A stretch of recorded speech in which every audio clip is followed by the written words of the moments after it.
जी sir. ICDS से बैठ जाए जब फिर वो उसको बिठा दिए उसको बोलेंगे बोल काटेंगे। हाँ सर हम हैं जुड़े। Okay thank you. Speaker agriculture से Sanjay Singh okay thank you. Okay lead bank से उनका जैसे जो नाम है वर्ल्ड विजन की संस्था। लीड बैंक मैनेजर उनको इन्फॉर्म किया था, लग रहा है बोलते हैं अभी जुड़ने के लिए। ओके जो सब बोलेगा हर साल डीसी होने जा रही है, वो सिटी होने जा रही है। कौशल विकास से हर तिरंगा कार्यक्रम जो चल रहा है उसके अंतर्गत सीएस महोदय लेने जा रहे हैं, बुलाया जा रहा है। कौशल विकास जी जी Nishant okay thank you sir. Okay thank you बुला रहे हैं साहब बैठे। शिक्षा विभाग से खंड शिक्षा अधिकारी लोग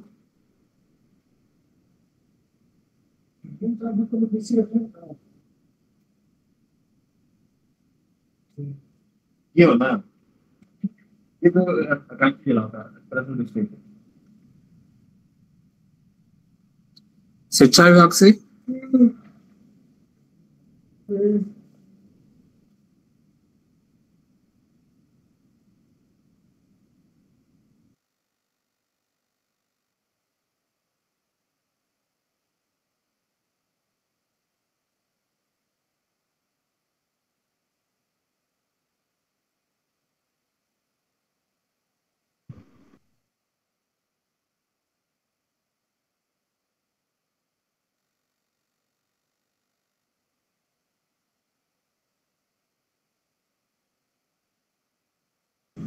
लीड बैंक से जुड़ चुके हैं थैंक यू।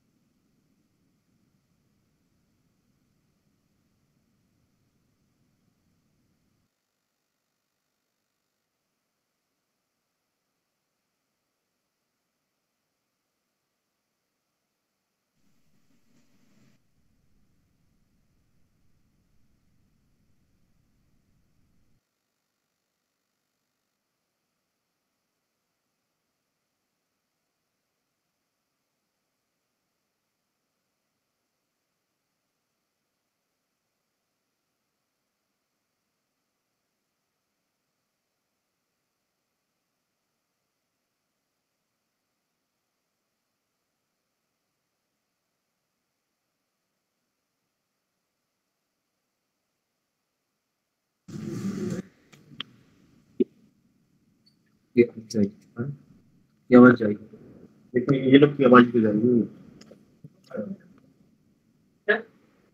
आप उसमें चले जाते हैं। सर आप भी सर राम दिन को बोले जा रहे हैं। यहाँ नहीं बैठने देंगे यार। निवेदन हाथ कर बंद हाथ जोड़ फिर निवेदन देखो भैया आपका आदेश में तो काम करना है। Sir thank you.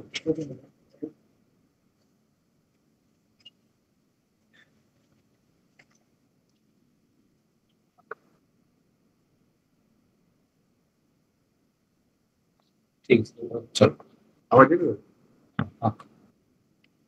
आप सभी का स्वागत है। भारत सरकार एवं श्री अमिताभ कांत सर को भी मैं धन्यवाद करना चाहूंगा। ये हमारा सौभाग्य है कि हम इस भावी कार्य योजना में शामिल किया गया है। उसकी आवाज लगी।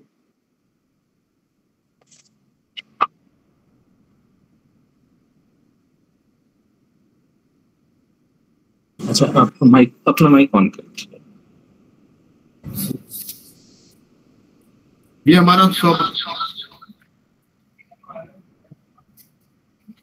सौभाग्य है कि हमें इस भावी कार्य योजना में शामिल किया गया है। मेरी आवाज आप तक पहुंच रही है? जी सर। Yes sir.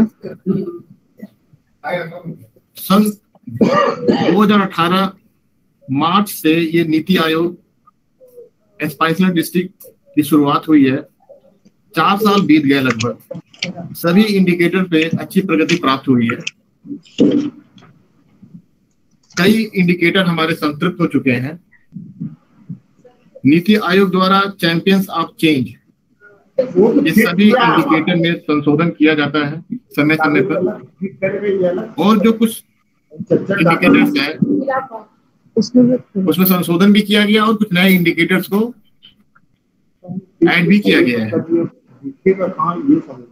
अवस्थापनाओं से अधिक वो निदेशालय से कार्यों पता चलेगा, पर आप लोग को नहीं पता चलेगा, महत्व दिया गया है, पता चलेगा बता देंगे। इसलिए कई नए इंडिकेटर को शामिल किया गया है और कई इंडिकेटर में आंशिक संशोधन किया जा रहा है। आज हम सभी ऐसे इंडिकेटर्स के बारे में जानकारी हासिल करेंगे जिसकी मदद से भावी कार्य योजना बनाकर लक्ष्य को हम प्राप्त करेंगे। अब मैं श्री सूर्य प्रकाश जी को मैं आमंत्रित करूंगा कि वो थीम वाइज, डिपार्टमेंट की थीम वाइज सभी इंडिकेटर्स के बारे में जानकारी उपलब्ध कराएं।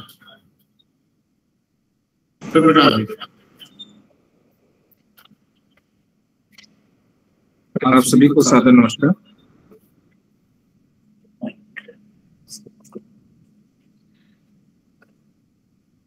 जैसा सर ने बताया कि 2018 से या नीति इंडिकेटर पर हम लोग काम कर रहे हैं और इसमें काफी प्रगति हो चुकी है और 4 साल हमारे बीत चुके हैं और इन 4 सालों में हमारी प्रगति काफी अच्छी रही है। टॉप 4 में हम लोग रैंकिंग करते हैं पूरे 4 साल की प्रगति के दौरान और ये बहुत ही गर्व की बात है कि यूपी के 3 डिस्ट्रिक्ट इसमें शामिल हैं। और अब हम से मुख्य मुद्दे पर आते हैं, देखते हैं कि कौन कौन से नीति इंडिकेटर पर परिवर्तन हुआ है। तो आपको स्क्रीन पर दिख रहा होगा कि जो हमारे 5 थीम है मुख्य, agriculture and water resource, basic infrastructure, education, financial inclusion and skill development, ये दोनों कंबाइंड रहते हैं, और हेल्थ एंड न्यूट्रिशन। तो इसमें कुल यहाँ पर देख रहे हैं कि 97 की पॉइंट इंडिकेटर हैं हमारे पूरे सभी का मिला करके। और अगर बाइफरकेट कर दें इसको तो एग्रीकल्चर एंड वाटर रिसोर्स में सबसे ज्यादा मॉडिफिकेशन किया गया है। और ये एग्रीकल्चर एंड वाटर रिसोर्स ही एक ऐसा है जिसमें कि हम लोग केवल 25% तक ही जो है हमारी अचीवमेंट हुई। अगर हमें 100% वर्क करना था तो उसमें से केवल 25% ही हम लोग कवर कर पाए हैं। और अमूमन यही स्थिति जो है पूरे देश भर का यही है स्थिति। इसलिए अब जो है जो हमारे 20% स्कोर एग्रीकल्चर एंड वाटर के लिए दिए गए हैं उसको ज्यादा महत्व दिया गया है। और आप देखेंगे इसमें कि 6 इंडिकेटर को मॉडिफाई कर दिया गया है और 12 नए इंडिकेटर इसमें शामिल कर दिए गए हैं और 6 जो हैं वो पुराने इंडिकेटर फिर से रिटेन रखे गए हैं। बेसिक इंफ्रास्ट्रक्चर में जाते हैं तो बेसिक इंफ्रास्ट्रक्चर में टोटल 7 इंडिकेटर थे, उसमें से अब केवल 5 पुराने इंडिकेटर लिए गए हैं। 2 इंडिकेटर जो संतृप्त हो गए थे, इलेक्ट्रिसिटी का और टॉयलेट का, तो वो दोनों को जो है वहां से हटा दिया गया है। अब जो है बेसिक इंफ्रास्ट्रक्चर में जो फोकस किया गया है वो है मानव संपदा के ऊपर कि हमारे यहाँ वैकेंसीज भरी गई हैं कि नहीं पर्याप्त। तो ये एक चीज अच्छी है हमारे स्पेशल डिस्ट्रिक्ट सोनभद्र के लिए, ये हम लोग को इससे बहुत संघर्ष करना पड़ता है। अब ये इंडिकेटर आ गया है तो ये स्टेट गवर्नमेंट पर भी अब ये दबाव बना रहेगा कि हमारे यहाँ वैकेंसीज फुलफिल हो। तो इसकी हमें सही सही जानकारी रूप पत्र के माध्यम से हम लोग स्टेट को अवगत कराते रहते हैं। अब हम नेशनल लेवल पर भी जो है नीति आयोग को भी हम सही से सूचना इसके माध्यम से दे सकते हैं। नेक्स्ट है एजुकेशन पर। एजुकेशन पर हेल्थ के बराबर ही स्कोर है हमारा, 30% दोनों को मिला हुआ है आउट ऑफ 100, जिसमें कि हमें काम करना पड़ता है। एजुकेशन का 50% जो है लर्निंग आउटकम पर जाता है, तो उसमें बहुत ज्यादा उसमें फेरबदल नहीं हुआ है। 2 इंडिकेटर मॉडिफाई हुए हैं और 2 नए आए हुए हैं, और वो भी लर्निंग आउटकम पे। अभी तक कभी हम माध्यमिक शिक्षा को शामिल नहीं करते थे लर्निंग आउटकम पर। जो लर्निंग आउटकम देखा जाता था बच्चों की क्या लर्निंग आउटकम रहा है, नैस के माध्यम से हम लोग इसको वेरीफाई करते थे। ये अब जो है ये हो गया है पूरा क्लास 10th का और क्लास 12th का भी आ रहा है। तो ये दो नए इंडिकेटर आ गए हैं। टोटल सब इंडिकेटर के साथ 15 इंडिकेटर पर हमें अब सूचना प्रोवाइड करनी है। फाइनेंशियल इंक्लूजन में एक इंडिकेटर को हटा दिया गया है और एक नए इंडिकेटर को लाया गया है, और 3 पुराने इंडिकेटर्स को हमें रिटेन रखा है यहाँ पर। और हेल्थ और न्यूट्रिशन पर हम जब जाते हैं तो वहां देखते हैं कि 10 इंडिकेटर को मॉडिफाई कर दिया गया है और 9 नए इंडिकेटर को इंट्रोड्यूस किया गया है और 16 पुराने इंडिकेटर को एज इट इज रखा गया है। टोटल अब 35 इंडिकेटर हमारे पास हेल्थ, पहले भी हेल्थ में सबसे ज्यादा इंडिकेटर मौजूद थे, अब भी वही स्थिति है, ज्यादा है, स्वास्थ्य को ज्यादा महत्व दिया गया है इस बार भी, और 30% स्कोर तो ओवरऑल है। स्किल डेवलपमेंट में 2 को मॉडिफाई किया गया है और 3 पुराने को जो है अडॉप्ट किया है। टोटल 5 एज इट इज है इसमें। तो इस तरह से देखते हैं कि 20 मॉडिफाइड हैं, 33 जो है हमारे नए इंडिकेटर आ चुके हैं और 44 जो है पुराने हैं। अब इसका स्कोर किस तरह से डिवाइडेड है उसको हम देखते हैं यहाँ पर। तो एग्रीकल्चर एंड वाटर रिसोर्स पर हम देख रहे हैं कि टोटल वैल्यू हमारी 20 जो वेटेज है एग्रीकल्चर एंड वाटर रिसोर्स का वो 20 है। पुराने इंडिकेटर पर केवल अब 4 अंक रह गए हैं। ये एग्रीकल्चर के लिए बहुत मतलब ये क्रूशियल है कि अब हमको एग्रीकल्चर और वाटर रिसोर्स पर हमें बहुत ज्यादा काम करना पड़ेगा।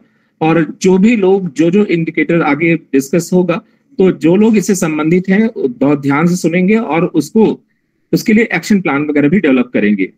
तो न्यू जो इंडिकेटर है उसके लिए 12.15% का स्कोर वहां के लिए जाता है आउट ऑफ 20 का जो देख रहे हैं उसमें, और मॉडिफाइड जो है उसमें 3.85 है। यानी नए इंडिकेटर बड़े क्रूशियल इस समय होने जा रहे हैं और वो ऐसे होंगे जो कि आपके परफॉर्मेंस यानी रियल में ग्राउंड पर वर्क हो रहा है कि नहीं उसको आइडेंटिफाई करेगा। बेसिक इंफ्रास्ट्रक्चर में जैसा पहले बताया था तो न्यू इंडिकेटर को 4 पॉइंट मिले हैं और ओल्ड इंडिकेटर को 10 के 10 वैसे ही हैं। एजुकेशन पर जाते हैं तो 24 हमारे पुराने पर ही मिल रहे हैं, नए पर 2 पॉइंट मिल रहे हैं और मॉडिफाइड पर 4 पॉइंट मिल रहे हैं। टोटल 30 का स्कोर वहां पर एजुकेशन के खाते में रहेगा। फिर फाइनेंशियल इंक्लूजन में देख रहे हैं तो वहां पर जो 2 नया इंडिकेटर आया है उस पर 2 पॉइंट मिल रहे हैं। वो करंट अकाउंट और सेविंग अकाउंट के ऊपर है, उसका क्या परफॉर्मेंस चला है, एक्टिव है कि नहीं है, ये सभी चीजें हैं वहां पर। और हेल्थ एंड न्यूट्रिशन पर आते हैं तो यहाँ पर न्यू को 5.75 मिला है और ओल्ड को जो है 12.75 है और 11.5 हमारा ओल्ड वाला ही है और मॉडिफाइड ओल्ड वाले को जो मॉडिफाई किया है उसमें 12.75 आया हुआ है। तो टोटल वही है, 30 का ही स्कोर अब चल रहा है रेंज। जो मेजर पॉइंट है स्कोरिंग है वो हेल्थ, एजुकेशन, और हेल्थ में ऑलरेडी हम लोग करीब 60% प्लस चल रहे हैं और एजुकेशन में भी टच किया हुआ है 60% का स्कोर। और फिर इसमें देखते हैं स्किल डेवलपमेंट में तो 2 पॉइंट मॉडिफाइड पर गया है और 3 पॉइंट जो है हमारा पुराने वाले पे गया है। अब पूरा ओवरऑल डिस्ट्रीब्यूशन जब देखते हैं तो पुराने इंडिकेटर के ऊपर जो है 51.5% जो है स्कोर वहां पर रिसाइड कर रहा है अभी पुराने पैटर्न पे, यानी जो पुराना एक्शन प्लान है उसको हम और अच्छे ढंग से एग्जीक्यूट कर सकते हैं और उसको सैचुरेशन की तरफ ले आना है। और न्यू इंडिकेटर पर और मॉडिफाइड वाले जो देख रहे हैं इसमें लगभग 50-50 का डिवीजन चल रहा है। 25.9 जो है न्यू इंडिकेटर को स्कोर दिया गया है और मॉडिफाइड जो है वो 22.6 है। तो यानी कि 50% एकदम नए पर हमें वर्क करना है, जो मॉडिफाइड और न्यू वाले हैं उसके स्कोर को कवर करने की कोशिश करना है। अब यहाँ पर जो इंडिकेटर रिमूव किए हैं टोटल 18 इंडिकेटर रिमूव किए गए हैं। एग्रीकल्चर और वाटर रिसोर्स से 4, बेसिक इंफ्रास्ट्रक्चर से 2, एजुकेशन से 1 है और फाइनेंशियल इंक्लूजन से 3 और हेल्थ एंड न्यूट्रिशन से 3 है और स्किल डेवलपमेंट से 5 हटाए गए हैं। 5 वो सब हैं जो ये अब यहाँ से हमारा मेन ये है इशू चालू होता है कि इस बार ये अक्टूबर में ही एक मीटिंग कंडक्ट की गई थी, उस समय कोविड का समय दौर चल रहा था तो उस दौरान इसको नहीं लागू किया, लेकिन प्लानिंग उसी समय चल रही थी कि जो 18 और 19 के दौरान 2 सर्वे कंडक्ट कराए गए थे थर्ड पार्टी के द्वारा, ICDS के द्वारा और एक और था, तो 2 लोगों के द्वारा वहां सर्वे कराया गया था। तो उन सर्वे ID इनसाइड के द्वारा, ID इनसाइड एंड था, तो इनके द्वारा जो कराया गया था, तो उसमें जो स्कोर थे वो बहुत ही क्रूशियल थे। उसके कारण कई डिस्ट्रिक्ट जो बड़े टॉप पर चल रहे थे नीचे चले गए, और नीचे वाले जो है ऊपर चले आए थे। बहुत क्रूशियल पॉइंट होता है। और इसमें देख रहे हैं कि हेल्थ के मैक्सिमम इंडिकेटर हैं यहाँ पर 1 2 3 4 5 6 7 8 इंडिकेटर हमारे हेल्थ से रिलेटेड हैं जो सर्वे बेस्ड हैं। और एजुकेशन का एक है, लेकिन सबसे भारी है, 15 नंबर केवल उसी के ही है, 15 इसको, वो नैस के आधार पर है, राष्ट्रीय उपलब्धि सर्वेक्षण जो होता है 4 साल पर वो। लेकिन एक जो थर्ड पार्टी सर्वे ये क्वार्टरली या हाफ ईयरली ये कंडक्ट कराएंगे, उसके माध्यम से भी ये स्कोर समय समय पर मिलेगा, जो इसको फ्लक्चुएशन के दौर में ले जा सकता है। और बेसिक इंफ्रास्ट्रक्चर पर जो है वो 0.5 स्कोर है, एक इंडिकेटर वहां पर आपका पड़ता है। तो ये हमें इस पर ध्यान रखना है कि इनके लिए हमको स्पेशल फोकस करना है सर्वे डेटा के ऊपर, क्योंकि इस पर हम लोग जल्दी रिव्यू नहीं करते हैं, मंथली रिव्यू नहीं हो पाती है न डिस्ट्रिक्ट लेवल पर और न ही डिपार्टमेंट की तरफ से इतना गंभीर होता है। तो हमें इसके लिए इंटेंसिव मॉनिटरिंग सिस्टम डेवलप करना पड़ेगा, गूगल फॉर्म के माध्यम से या किसी एप्लीकेशन के माध्यम से हम ग्राउंड रूट पर देख पाए कि मतलब क्या ये मतलब जो है लाभार्थी तक की सुविधाएं पहुंच रही हैं कि नहीं पहुंच रही हैं। एजुकेशन डिपार्टमेंट को ये देखना पड़ेगा कि लर्निंग आउटकम के ऊपर एक रेगुलर, यद्यपि स्टेट गवर्नमेंट के द्वारा ऑलरेडी इसके ऊपर वर्क किया जा रहा है, फिर भी एक डिस्ट्रिक्ट का अपना प्लानिंग होना चाहिए कि मिनिमम लर्निंग लेवल कैसे हासिल किया जा सके, जिसके कारण जो है जब भी सर्वे हो, क्योंकि सर्वे में ये नहीं देखा जाता है कि ये प्राइवेट का है कि गवर्नमेंट का है, तो ये सभी को हमें फोकस करना पड़ेगा और सबको इसमें शामिल करना पड़ेगा, चाहे वो प्राइवेट स्कूल हो चाहे गवर्नमेंट स्कूल हो। अब ये नहीं कहा जा सकता कि हम केवल सरकारी विद्यालयों का ही हम देखेंगे और हम प्राइवेट का नहीं, चाहे वो ट्रांजिशन से रिलेटेड हो चाहे किसी भी इंडिकेटर पर हमें सब पर काम करना पड़ेगा। एंड बेसिक इंफ्रास्ट्रक्चर में जो है ये क्वालिटी डेटा इंडेक्स आ चुका है। अब जो हम जो डेटा दे रहे हैं और साथ में थर्ड पार्टी या जो यहाँ पर पिरामल या अन्य जो पार्टी, इनकी फीडबैक के माध्यम से जो जाएगा उस पर बहुत ज्यादा डिपेंड करता है इसका स्कोर डेटा क्वालिटी इंडेक्स का। तो ये भले ही ये दिख रहा है कि केवल 0.5% का नंबर है वहां पर, लेकिन ये फ्लक्चुएट कर देता है। आपने डेल्टा रैंकिंग में भी देखा होगा 0.001 का भी अंतर आता है, तो 2-3 पायदान जो है नीचे रैंकिंग हम लोग की चली जाती है। ओवरऑल जो है सर्वे डेटा जो है वो 20.9% यानी समझिए 21% जो है इस पर है, दारोमदार है, तो इस पर हमें वर्क करना पड़ेगा। नेक्स्ट एक्शन प्लान हम लोग को तैयार करना है, जिसमें सबसे पहले यह है कि अवेयरनेस हमें क्रिएट करनी है कि जो नए इंडिकेटर आ गए हैं और मॉडिफाइड आए हैं, इसकी जानकारी सभी अधिकारियों और स्टाफ को मालूम होना चाहिए। इसको एकदम रट जाना चाहिए कि कौन से पर हमें काम करना है, और इसको एकदम जमीनी स्तर जो व्यक्ति उसको वॉच कर रहा है और उसको देख रहा है उस तक जाना चाहिए। और इसके लिए एक्शन प्लान हम लोगों ने, क्योंकि इस दौर में थोड़ा सा एक क्रूशियल दौर है, क्योंकि पिछले 6 महीने के बीच में सोनभद्र में बहुत ज्यादा फेरबदल हुआ है स्टाफ में, और नए स्टाफ आ चुके हैं, और जो लंबे समय तक जो इस पर एक्शन प्लान को काम कर रहे थे वो लोग जा चुके हैं, और नए लोग को भी अब इसकी जानकारी होना चाहिए। तो डिपार्टमेंट के अंदर भी इसकी चर्चा होनी चाहिए और सबको ये बताना है कि हमारा शॉर्ट और लॉन्ग टर्म प्लानिंग क्या है और कैसे हम इसको जो है जो गैप जो इसमें है उसको हम कंप्लीट करेंगे। रियल टाइम मॉनिटरिंग सिस्टम को डेवलप कई डिपार्टमेंट ने अपने यहाँ कर रखा है, उसको सस्टेन रखना है, कंटिन्यू रखना है, और अब नए गैप जो आइडेंटिफाई हो रहे हैं उसको भी हमें मतलब जो है आइडेंटिफाई करने की, उसको डेटा वहां का फेच करने के लिए लाने के लिए ये हमें सिस्टम डेवलप करना पड़ेगा। या तो एप्लीकेशन बनाना पड़ेगा, या स्टेट या नेशनल अथॉरिटी के द्वारा कोई भी एप्लीकेशन प्रोवाइड किया गया है तो उसको सही समय से जो है और सही सही इसको भरना है।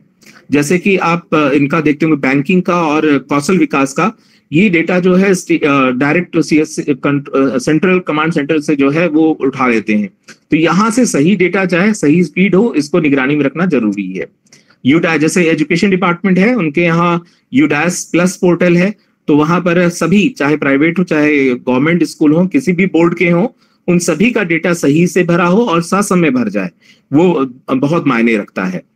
रेगुलर रिव्यू होना चाहिए, जब भी कभी कोई डेटा आप यहाँ डिस्ट्रिक्ट पर प्रोवाइड कर रहे हैं, एनआईसी को प्रोवाइड कर रहे हैं, तो वो डेटा जो है आप उसको पहले रिव्यू कर लें अपने स्तर से। फिर जब यहाँ पर सीडीओ या डीएम स्तर पर जब उसका रिव्यू होगा तो उसमें उसको आप सही से उसको जस्टिफाई कर सकें। अप्रिशिएशन और अवार्ड, क्योंकि वास्तव में बहुत अच्छा काम हुआ है, और अप्रिशिएशन चाहे वो नीचे हमें ब्लॉक स्तर पर देखना पड़े या डिस्ट्रिक्ट लेवल पर, ये दोनों ये सेटअप करना, और इसके लिए जो है पिरामल समूह जो है इसको देखेगा, मॉनिटर करेगा कि कैसे इस चीज को हम अवार्ड वाले सिस्टम को जो है अप्रिशिएशन वाले सिस्टम को हम ज्यादा डेवलप कर पाते हैं और हर विभाग में ऐसा हो, अप्रिशिएशन मिले, क्योंकि वास्तव में यहाँ पर काम करना बहुत कठिन है और चैलेंजेस हैं। उन चैलेंजेस में अगर हम इतना प्रोग्रेसिव वर्क करते हैं तो उनको अप्रिशिएशन मिलना ही चाहिए। प्रॉपर डॉक्यूमेंटेशन करिए बेस्ट प्रैक्टिसेस का, क्योंकि इस पर नीति आयोग भी जो है समय समय पर हमसे और स्टेट पर भी बेस्ट प्रैक्टिसेस के डॉक्यूमेंट मांगे जाते हैं। तो जब मांगा जाता है तो आपाधापी मस्ती है, उस समय हमारे पास सही फोटोग्राफ्स नहीं होते हैं या वीडियो क्लिप नहीं होती है या उसके डेटा नहीं होते हैं। तो उसके कारण क्या होता है कि केवल 1-2 डिपार्टमेंट का ही बेस्ट प्रैक्टिसेस जाता है, जबकि होना ये चाहिए कि नीति इंडिकेटर से रिलेटेड कोई भी आप अगर बेस्ट प्रैक्टिसेस कर रहे हैं, कुछ ऐसा वो मास मूवमेंट चला रहे हैं, तो उसको आप रखिए, उसका डॉक्यूमेंट रखिए और उसको प्रोवाइड कराते रहिए समय समय पर, जिससे कि मतलब जो है जब भी मांगा जाए तो एट वंस वो उसमें एडिटिंग करके उसको प्रोवाइड करके अपडेट करके तुरंत उपलब्ध कराया जा सके। पीएम अवार्ड के लिए जाता है, नीति आयोग की तरफ से जो है इसको सिलेक्शन किया जाता है, उसके लिए हमें देना पड़ता है। फिर एक चीज यहाँ ध्यान रखना है कि अब हमें डेटा वेरिफिकेशन के लिए, यहाँ तक कि संतोष यादव सर अभी आए थे जो नीति नोडल हैं सेंटर से, तो उन्होंने भी कहा था और सीडी सर ने भी इस बात को बताया था कि अब हमें इंटर और इंट्रा डिपार्टमेंटल क्रॉस वेरिफिकेशन करना है। जब भी हम कभी किसी मीटिंग में जाते हैं तो एक यहाँ पर बन रहा है फॉर्मेट, उस फॉर्मेट के आधार पर जो है आप वेरिफिकेशन केवल यस नो का करके, और अगर कोई विशेष बात है तो टिप्पणी में लिख करके प्रोवाइड करेंगे। तो ये सभी को अब ये मालूम है, जब हमें मालूम हुआ कि नीति इंडिकेटर क्या है, उसको कैसे इम्पैक्ट करता है, तो हम वही क्वेश्चन वहां कर सकते हैं और उन क्वेश्चंस के आंसर को हम इसमें प्रोवाइड कर सकते हैं। डेटा वेरिफिकेशन के लिए ये जितने भी पोर्टल पर, चाहे निश्चय एमआईएस जो मेडिकल जो हेल्थ से रिलेटेड हो, आईसीडी से रिलेटेड हो, या मानव संपदा, हर डिपार्टमेंट में अब कर्मचारियों का लेखा जोखा जो है वो मानव संपदा पर रखा जा रहा है, या कोई स्पेसिफिक पोर्टल जरूर है। तो उन पोर्टल्स पे देखिए कि आपके कर्मचारियों की संख्या सही से हो, उनकी जानकारी सही हो। अगर वो रिटायर हो गए हैं तो उनको रिटायरमेंट की कैटेगरी में जाना चाहिए। अगर नई नियुक्तियां हो रही हैं तो तुरंत उनका नई नियुक्ति उनके सही जिस जगह पर है वो चीज वहां पर आ जानी चाहिए। ये फाइनेंशियल इंक्लूजन नहीं पहला है, इसको मैं ब्रीफ कर दे रहा हूं। इसके बाद हेल्थ का जो है वो वीरेंद्र जी हैं, वो आपको पिरामल समूह से, और वो उसको ब्रीफ करेंगे। तो फाइनेंशियल इंक्लूजन में और स्किल डेवलपमेंट में ये 3 नए और मॉडिफाइड हैं। एक नया है जिसमें number of operative, LDM sir हैं, आपने आज डेटा आपने भेज दिया था और उसमें देखना है इसको कि नंबर ऑफ ऑपरेटिव CASA यानी कि आपका current account and saving account कितने हैं पर लाख पॉपुलेशन पे का है। तो डेटा अपना देख लीजिएगा कि वो पर लाख पॉपुलेशन पर ही आपने सेंड किया हो, जो बेस लाइन के लिए जा रहा है जून के लिए। और इस पर 2 पॉइंट मिल रहे हैं हमको यहाँ से, और ये डायरेक्ट जो है मिनिस्ट्री से डेटा ये पिकअप होना है। तो इसलिए आप ये देखें कि हर बैंक जो है अपने यहाँ एक्टिव डेटा, और ये देखिए कि मतलब वहां पर जितने भी हमारे करंट अकाउंट और सेविंग अकाउंट हैं वो एक्टिव हों, और उनको जो आधार वगैरह जितने भी वेरिफिकेशन KYC जितने भी होते हैं वो उसके कंप्लीट हो चुके हों।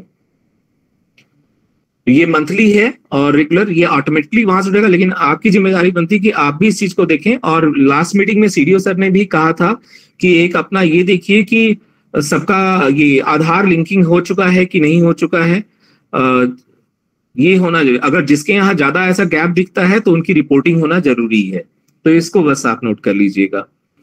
फिर इसका आपका सर कंप्लीट है, बस यही आपके लिए था, आप छोड़ सकते हैं मीटिंग को।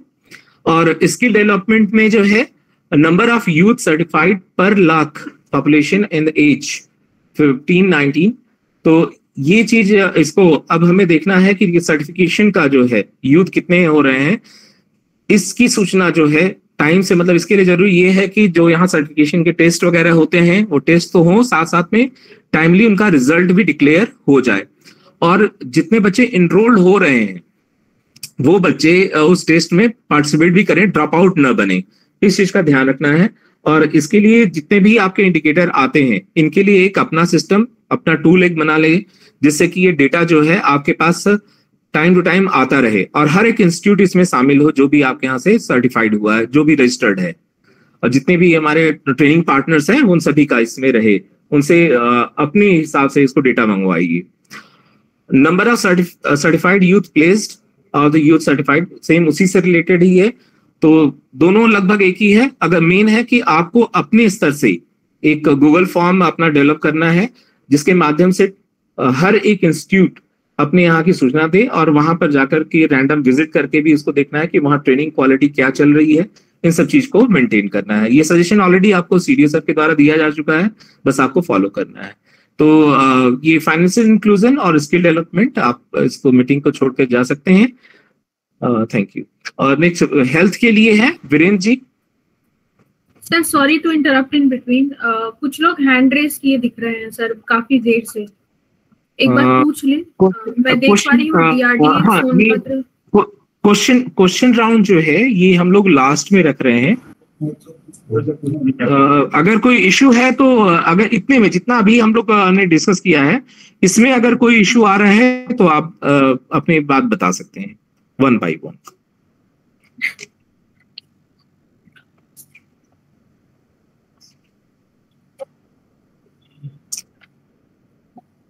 नेक्स्ट हम हेल्थ पर चलते हैं।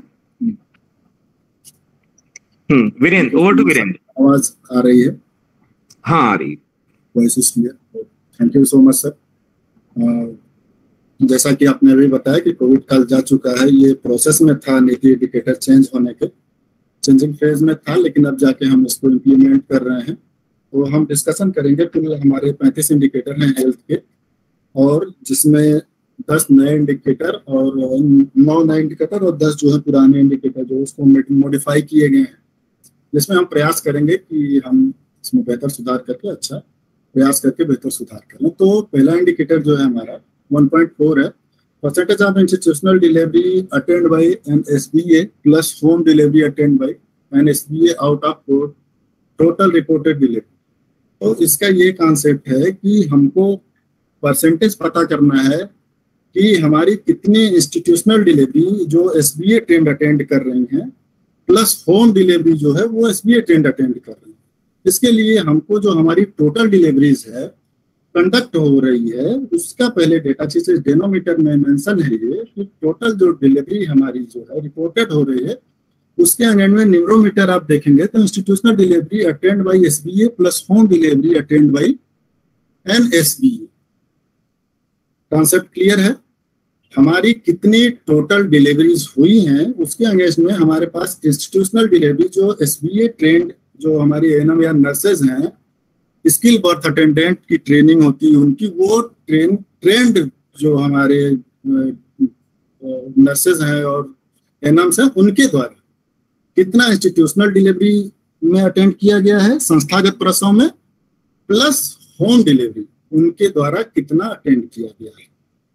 ये रिसोर्स इसका आगे आपका देखिए वेटेज 2.4 है और मंथली डेटा ये एचएमआईएस से ये डेटा कलेक्ट किया जाता है या फिर ministry of health family welfare की साइड से ये डेटा हमारा कलेक्ट किया जाता है। मॉडिफाइड डेटा है ये जो इंडिकेटर है वो मॉडिफाई किया गया है। ठीक है, नेक्स्ट चलें हम। तो percentage of pregnant woman given supplementary nutrition under the ICDS programme, ये आईसीडीएस का डेटा है। इस डेटा को हम जो मंथली एमपीआर से कनेक्ट करते हैं, जो मंथली प्रोग्रेस रिपोर्ट हमारे आईसीडीएस डिपार्टमेंट से आती है, जो आंगनवाड़ी बहनें हमारे लेडी सुपरवाइजर को और लेडी सुपरवाइजर जो है वो सीडीपीओ मैम या सर को देते हैं, फिर वहां से डिस्ट्रिक्ट पे ये डेटा कलेक्ट होता है। तो इसमें है percentage of pregnant woman given supplementary nutrition under the ICDS programme. इसका कॉन्सेप्ट है ये कि हमारी कितनी ऐसी प्रेग्नेंट वुमन है जिनको नियमित रूप से जो न्यूट्रिशन प्रोग्राम में उनको सप्लीमेंट्री प्रोवाइड की जा रही है। तो इसका डिनोमिनेटर आप देखेंगे तो total number of pregnant women eligible for SMP. SMP का मतलब होता है supplementary nutrition programme. Supplementary nutrition programme होता है, उसके अंडर में टेक होम राशन दिया जाता है उनको।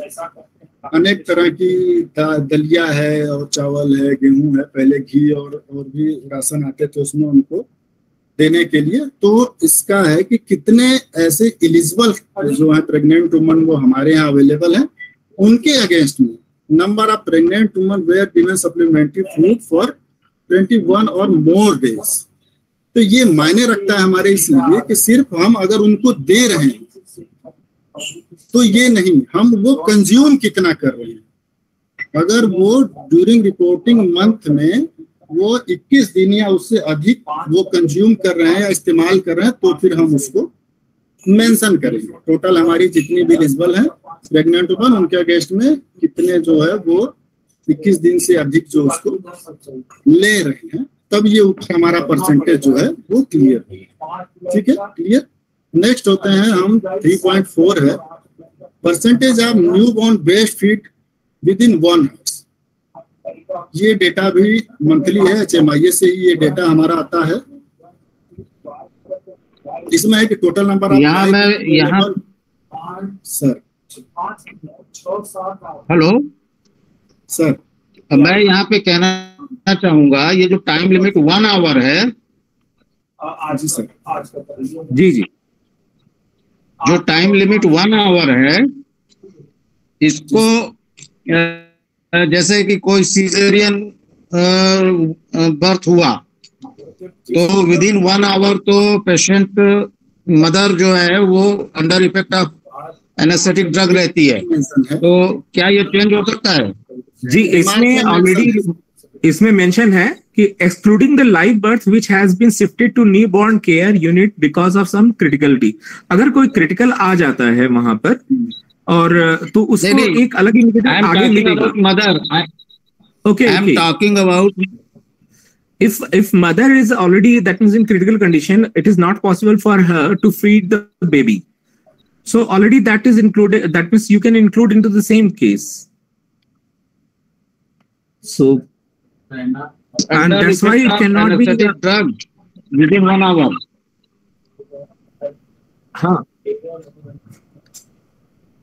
And she would not be able to feed the baby.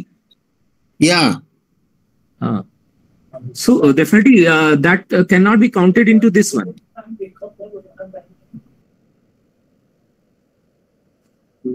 So our percentage of newborn breastfed, it will not, yes, it will not go for 100%. Yeah. So can this time can be changed or not? Okay, we will convey it to Niti Aayog, and whatever feedback comes, we'll update you also. Okay, thank you. Okay, thank you sir, thank you sir. So ये I think 3.4 is confirm. Next है 5.1 जो indicator है हमारा percentage of underweight children under 6 year. ये जो है ICDS का data है। इसमें हम जो गाइडलाइंस है हमारी, सबसे पहले हम ये जानने का कोशिश करेंगे डिनोमीटर में कि number of children under 6 year enrolled on anganwadi centre. Anganwadi centre में हमारे 6 साल से कम उम्र के कितने बच्चे जो है एनरोल्ड हैं। उसके अगेंस्ट में जो डिनोमीटर हम देखेंगे तो उसके अगेंस्ट में हमारे कितने बच्चों का जो है वेट किया गया है। जब हम ये डेटा कलेक्ट करेंगे तो ऊपर से जो अंडर वेट के जो चिल्ड्रन के जो है वो हमारे परसेंटेज वो पता चल जाएगा। कितने बच्चे आंगनवाड़ी केंद्र में एनरोल्ड हैं, उसके अगेंस्ट में कितने बच्चों का वेट किया गया, उसमें कितने बच्चे अंडर वेट हैं, वो बच्चे जो सर एक चीज हम कहना चाहेंगे इसमें कि हमारे यहाँ आंगनबाड़ी केंद्र पे 0 to 5 ईयर बच्चों का ही होता है सर। इसमें जो 0 to 6 ईयर के बच्चे हैं सर, वो निदेशालय द्वारा भी कहा गया था एक बार कि आप इसको 0 to 5 ईयर का ही डेटा करिए सर। ये 0 to 6 ईयर कहा गया ना, 0 to 6 ईयर बच्चे, 0 to 5 ईयर बच्चे हमारे यहाँ ड्रोन किए जाते हैं। ये देखिए यहाँ पर ये ऑलरेडी मॉडिफाइड हो चुका है, जो सजेशन दिया गया था वो modified, as has been updated from 6 year to 5 year, already update किया है। पहले जो 6 साल था अब उसको 5, ये कह रहा है अंडर 6 साल से कम, तो ऑलरेडी 5 साल वो आ जाता है। Okay sir, okay sir, thank you sir. Okay, next thank you ma'am. 5.2 जो हमारा इंडिकेटर है, percentage of stunted children under the 6 year, मतलब हमारे जो नाटापन के बच्चे हैं, एक्चुअली हमारा कुपोषण 3 तरह का होता है, नाटापन, दुबलापन और अल्प वजन। इन्हीं में से जो है सैम और मैम बच्चे आइडेंटिफाई होते हैं। तो ये पूछ रहा है कि हमारे पास कितने बच्चे जो हैं वो नाटापन वाले हैं। तो सेम प्रीवियस क्वेश्चन जो था उसके अकॉर्डिंग कितने बच्चे हमारे यहाँ एनरोल्ड हैं, total number of children under 6 year, और उसमें से कितने बच्चों का हमने जो है एज पर हाइट मेजरमेंट किया, उसके हिसाब से हमारे पास कितने बच्चे जो है नाटेपन के या स्टंटेड के कितने भी बच्चे हमारे पास जो है वो आइडेंटिफाई वो परसेंटेज जो है शो करेगा उसमें। इसमें मॉडिफिकेशन में रिमार्क में देखेंगे तो आप सेम है, age group changed from 5 to 6 year, जो पहले 5 ईयर था उसको चेंज करके 6 ईयर जो है किया जा चुका है। सेम है, ये है 5.3 का है, percentage of severe acute malnutrition SAM children under the 6 year. तो हमारे यहाँ कितने बच्चे, इतना परसेंटेज है जो कि सेम बच्चे वो हमारे पास, तो उसके लिए डिनोमिनेटर देखेंगे आप, तो total number of children under 6 year enrolled in anganwadi, हमारे पास कितने बच्चे जो हैं वो आंगनवाड़ी में इनरोल्ड हैं 0 से 6 ईयर के, उसमें से कितने बच्चे का जो है ग्रोथ मॉनिटरिंग की जा रही है, हाइट वेट मेजरमेंट किया जा रहा है, उसके अकॉर्डिंग वो जो उनके पास उसका पूरा मेजरमेंट का जो है वो प्रपत्र होता है, उसके हिसाब से बच्चे जो है वो सैम और मैम आइडेंटिफाई होते हैं, और वो बच्चे फिर निकल के आते हैं, उसकी फिर हम रिपोर्टिंग करते हैं। तो टोटल 0 से 6 साल के हमारे पास कितने बच्चे हैं, उसमें से कितने बच्चों का हमने ग्रोथ मॉनिटरिंग किया, और उसमें से कितने बच्चे जो है वो सैम हमारे आइडेंटिफाई। It's clear. नेक्स्ट होते हैं 5.4 है, परसेंटेज ऑफ मॉडरेट एक्यूट मॉलन्यूट्रिशन, जो मैम चिल्ड्रन होते हैं, जैसा कि मैंने शुरू में ही बताया कि सैम मैम चिल्ड्रन होते हैं, कुपोषित और अति कुपोषित जो होते हैं, तो कुपोषित में मैम आते हैं, अति कुपोषित में सैम आते हैं। तो इस तरह सेम है जैसे 5.3 का था, total number of children under 6 year enrolled in anganwadi centre, कितने बच्चे हमारे आंगनबाड़ी में एनरोल्ड हैं, उनके अगेंस्ट में एज पर गाइडलाइन कितने बच्चों का जो है हाइट और वेट मेजरमेंट किया गया, उसमें से कितने बच्चे हमारे मैम जो है वो आइडेंटिफाई। ये प्रोजेक्ट मंथली प्रोसेस रिपोर्ट जो ICDS का आता है उसमें ये डेटा आता है, age group change from 5 to 6 year, ये रिमार्क में आप जब देखेंगे तो वो मेंशन है। ठीक है, 6 पे आते हैं हम, percentage of children fully immunise 9 to 11 month, इसमें पूछ रहा है कि इसका परसेंटेज हम जानना चाह रहे हैं कि हमारे फुल इम्यूनाइजेशन का क्या परसेंटेज है। उसका क्राइटेरिया है कि 9 माह से 11 माह के वो बच्चे जिनको BCG OPV का 3 डोज, रोटा वायरस का 3 डोज, पेंटावेलेंट वैक्सीन जो है उसका 3 डोज, मिजिल्स रूबेला जिसको MR भी कहते हैं का first dose as per age 9 to 11 month वो बच्चा रिसीव कर चुका, उस बच्चों का हम परसेंटेज जानना चाहते हैं। तो डिनोमीटर में आप सबसे नीचे आएंगे तो total number of children under 0 to 1 year, ये ईयर इसमें हमको लगता है मेंशन करना भूल गए हैं वो लोग।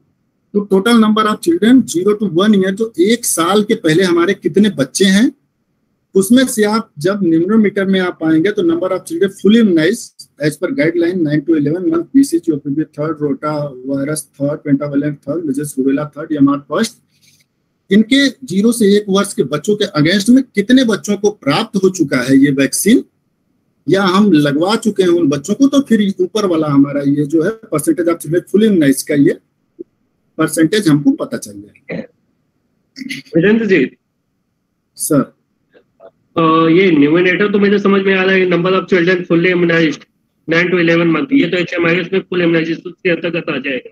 लेकिन डेमोनेटर्स जो है total number of children of 0 to 1 age year group का जो है, इसका कैलकुलेशन जो यहाँ पे लिया है ये कैसे सेटअप होगा?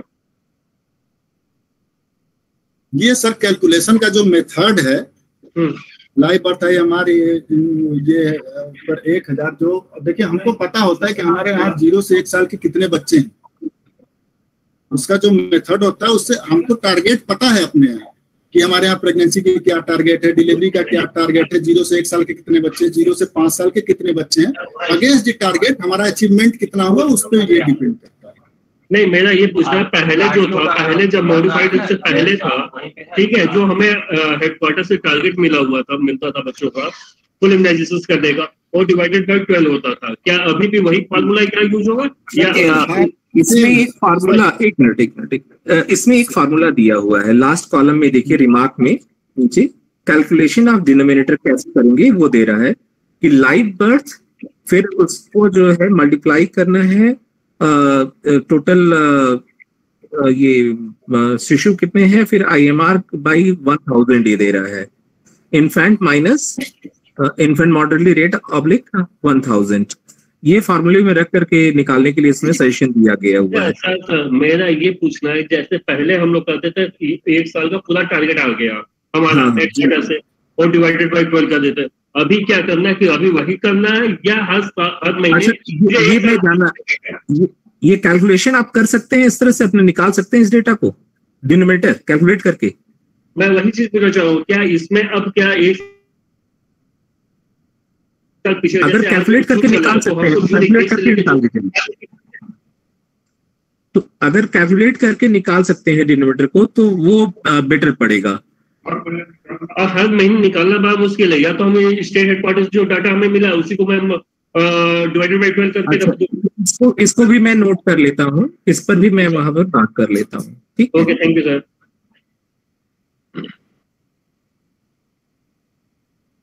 थैंक यू भैया। तो नेक्स्ट है 8.2 है टीबी ट्रीटमेंट इनिशिएशन रेट जो है अमंग नोटिफिकेशन टीबी पेशेंट। ये हम इसमें जानने की कोशिश कर रहे हैं कि टीबी ट्रीटमेंट का प्रयास जो किया गया, कितने हमारे टीबी ट्रीटमेंट के नोटिफाइड केसेस थे पब्लिक या प्राइवेट, उसके अगेंस्ट में हमने कितना टीबी ट्रीटमेंट के पेशेंट का प्रयास किया।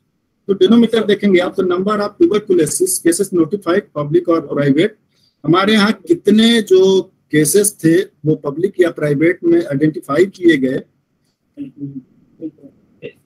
नोटिफाई किए गए, उसके अगेंस्ट में हमने कितने टीबी पेशेंट के ट्रीटमेंट का प्रयास किया, पब्लिक या प्राइवेट दोनों का ये क्यूमुलेटिव डेटा है। फिर ऊपर हमारा ये निकल के आ जाएगा पूरा उसका जो है इनिशिएशन रेट कि हमने कितना परसेंट प्रयास किया है हमारे टीबी के जो नोटिफाइड केसेस हैं उनके ट्रीटमेंट करने का कितना परसेंट हमने प्रयास किया है। क्लियर? ओके, 9.1 सेम है कि मैडम जी इसमें एक पॉइंट छोटा है, 8.2 के बाद 8.3 भी है, डिस्ट्रिक्ट टीबी इंडेक्स वैल्यू। ये आगे होगा, आगे होगा सर, हो सकता है 8.3 ना आगे होगा सर। तो 9.1 है proportion of health wellness centre जो है sub health centre PSCs in urban PSCs converted to Ayushman Bharat health wellness centre. ठीक है, तो ये पूछ रहे हैं कि हमने तैयारी कितने ऐसे CSC और PSC और जो हैं सब सेंटर जो हैं और PSC जो हैं वो कितने की हमने तैयारी की है उनको health and wellness centre, Ayushman Bharat health and wellness centre में कन्वर्ट करने की। तो इसका डिनोमिनेटर देखेंगे आप, तो total number of sub centre और PSCs है हमारा, ठीक है से, और उसमें से हमने total number of sub centre of denominator देखेंगे आप, तो total number of sub centre PSCs converted into health wellness centre inter community value. तो हमारे पास कितने PSC और CSC प्रेजेंट में हैं उसके अगेंस्ट में हमने कितने को हेल्थ एंड वेलनेस सेंटर में कन्वर्ट कर दिया, तो ऊपर हमारा जो है वो डेटा आ जाएगा कि Ayushman Bharat health and wellness centre कितने को हमने कन्वर्ट कर दिया। हाँ विधान जी, एक चीज उसमें पूछना था सूर्यप्रकाश सबसे कि इसमें जो एक लिखा हुआ है डिनोमिनेटर टोटल नंबर ऑफ सब सेंटर्स, ठीक है सर, अगर हम पूरे डिस्ट्रिक्ट का लेंगे तो हमारा परसेंटेज डाउन हो जाएगा। और कोई नहीं, ये अभी क्या हो रहा है, ये जो चल रहा है एक नया बेस लाइन बन रहा है। नहीं, इसमें मैं बताऊं, मैं 1 मिनट बोलना चाह रहा हूं जी। डिनोमिनेटर में अर्बन हेल्थ सेंटर को छोड़ दिया है, only sub centre oblique PSC लिया है, जबकि न्यूमरेटर में अर्बन हेल्थ सेंटर भी लिया है। अच्छा, ये क्लास कर रहा है ना? हाँ, 9.1 में देखिए। प्रोपोर्शन ऑफ, अच्छा अर्बन ऊपर उसने लिखा है अर्बन के लिए, वो सभी में आएगा सर। वो अगर ऊपर अर्बन लिखा है ना, हाँ वही तो भी न्यूमरेटर और डिनोमिनेटर में छोड़ दिया है। ये सिंपल सा है कि जितने आपके पास पीएससी हैं, सब सेंटर हैं या अर्बन हेल्थ सेंटर हैं, उनमें से कितनों को एचडब्ल्यूसी में कन्वर्ट किया। सिंपल सी बात है। Thank you. ओके,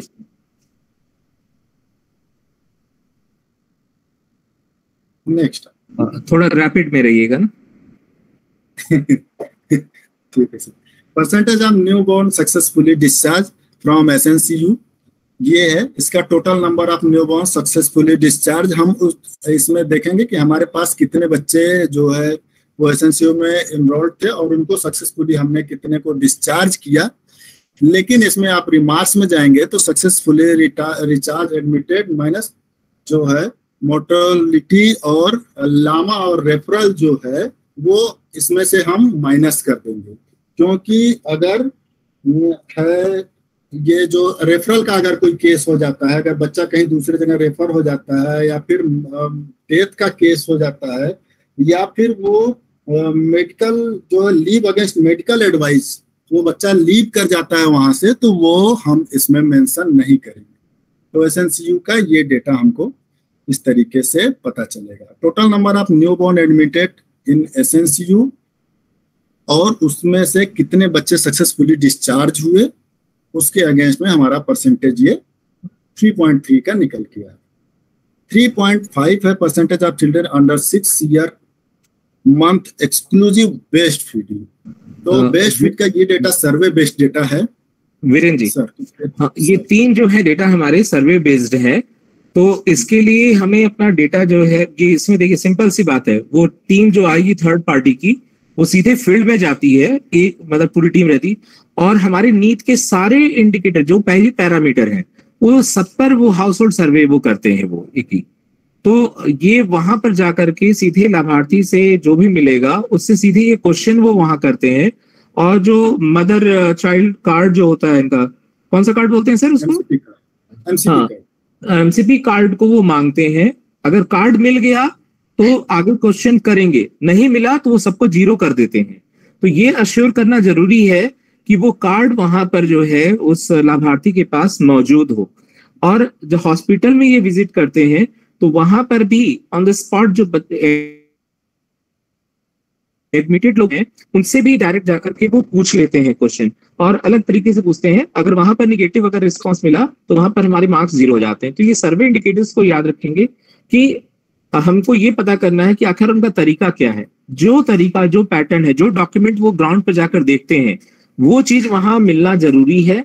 और हमें लाभार्थी को बताना है कि अगर कोई पूछता है, कोई आता है यहाँ पर पूछने ये कार्ड है तो इसको यही कार्ड बोला जाता है, इसको ऐसे भी पूछ करके मांग सकता है, तो आप उसको प्रोवाइड कराइएगा। क्योंकि इसके ना होने के कारण क्या होता है कि हमारे स्कोर जो होते हैं, हमने काम किया लेकिन कार्ड वहां दिखाया नहीं या वो कार्ड वहां पर चढ़ा हुआ नहीं है पूरा, उसमें सारी डिटेल भरे हुए नहीं है, तो वो निगेटिव स्कोरिंग हो जाएगी हमारी। तो इस चीज को अश्योर करना है। इन तीनों सर्वे डेटा पर यही हमें ध्यान रखना है। ये सभी जितने भी थे इनको छोड़कर आप आ जाइए 8.3 पर। इसका यही है सर कि हम फैसिलिटेट करने के साथ साथ लोगों को अवेयर कर कि हम ये सेवाएं दे रहे हैं और उसका ये रिसोर्स है और ये कार्ड है, आपको आएगा तो ये दिखाएंगे, हम अवेयरनेस पे भी फोकस करें। तो 8.3 है डिस्ट्रिक्ट टीबी इंडेक्स वैल्यू, ये जो है फिर 10.2 है प्रोपोर्शन ऑफ वीरेंद्र, यहाँ पर हमें ध्यान रखना है कि जो ये न्यूली एडेड है आपका तो इसमें 9 डेटा पॉइंट्स हैं। ये जो भी डॉक्टर साहब इसको देख रहे होंगे, जो भी चार्ज में होंगे, वो इस चीज को देख लेंगे कि 9 डेटा पॉइंट्स हमारे कवर हो रहे कि नहीं, और पोर्टल पर इसको अपडेट किया जा रहा है कि नहीं किया जा रहा है। सर इसमें एक चीज बोलना है कि मैंने आज टीवी ऑफिस में इसके लिए मैंने वहाँ के डाटा एंट्री ऑपरेटर को फोन किया कि डिस्ट्रिक्ट टीवी इंडेक्स वैल्यू आप मुझे बताइए निश्चय पोर्टल से देखिए। जब उन्होंने निश्चय पोर्टल बोला तो वहां पे स्टेट की वैल्यू 2 महीने पहले की दिखा दी है। फिर उन्होंने स्टेट हेडक्वार्टर में बात किया तो वहां से ये पता चला कि आपका डिस्ट्रिक्ट का तो नहीं दिखेगा, स्टेट का दिखेगा। तो इसको कैसे हम करेंगे आइडेंटिफाई? हाँ ठीक है, ये भी नोटेड हो गया। चलिए बहुत बढ़िया, आपने वर्कआउट किया इसके लिए, थैंक यू वेरी मच।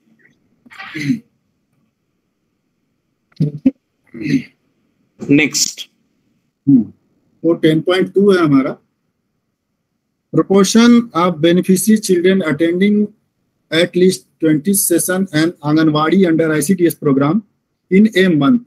ये ICDS का डेटा है। हमको ये पता करना है इसमें कि हमारे ऐसे कितने बच्चे हैं जो कि इनरोल्ड हैं, वो एलिजिबल हैं प्री एजुकेशन के लिए, और वो उसमें से कितने बच्चे जो हैं प्री एजुकेशन ले रहे हैं। तो उसकी क्राइटेरिया इन्होंने फिक्स कर दिया। पहले था क्या कि जो बच्चे जा रहे थे स्कूल, वो आंगनबाड़ी सेंटर में, उनको माना जा रहा है कि वो आंगनबाड़ी की सेवाएं ले रहे हैं, बट इन्होंने अटेंडेंस जो है वो मैंडेटरी कर दिया उसका पता करना। तो टोटल एलिजिबल जो है चिल्ड्रन कितने हैं वो प्री एजुकेशन के लिए, उसके अगेंस्ट में ऐसे कितने चिल्ड्रन हैं जिन्होंने 20 दिन तक सेशन अटेंड किया है उस आंगनबाड़ी सेंटर पे। अगर 20 दिन से कम, 20 दिन या 20 से अधिक दिन कितने बच्चों ने वो सेशन अटेंड किया है, तो उसके अगेंस्ट में हमारा ये डेटा जो है वो निकल के आ जाएगा। क्लियर?